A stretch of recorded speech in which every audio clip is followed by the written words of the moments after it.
How we respond to the challenges posed by coronavirus is going to have a big impact not only on ourselves but also those around us. And so these are some psychological tips for helping respond more positively to the challenges of coronavirus. The first thing I'd say is to allow ourselves to feel vulnerable, to feel some stress because of the very changed circumstances. The most stressful experience often is to do with uncertainty. And at the moment, the uncertainty is very high. How things will unfold with our health, our work, our loved ones, how things will go. There's a lot of uncertainty at the moment. And when things are uncertain, we tend to imagine the worst. But often, usually things don't turn out as badly as we might fear when we tend to imagine the worst. So to help counter that, so it's partly allowing ourselves to feel vulnerable at times, but then do something that can help improve our mood in some way. For example, anything that is practical that might be beneficial. One of the most useful things is to get into some routines. Still have routines around meal times, maybe what time we get up. Have some routines about work patterns at home compared to also what we would usually be doing in our leisure time.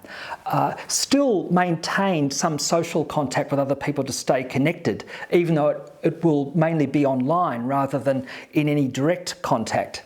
So another particular thing we can do is physical exercise. Physical exercise is about the best single physical health intervention, and it helps our immunity, but it's also like a #1 mental health intervention. Now, we can still do some limited exercise outdoors, like a brisk walk or a jog, but also there's a lot that we can do indoors. And that can include maybe following an exercise class online, or maybe working out something of your own routine if you have some gym equipment at home or an exercise bike, but keep the physical exercise going.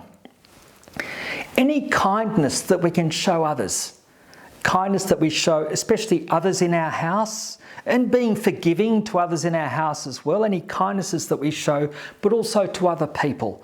Offering to do an errand for someone else who can't get outside. Staying in contact with those who otherwise might be socially isolated. Showing any kindness benefits the person being kind as much as the person who receives that. And then another thing is, look out for silver linings.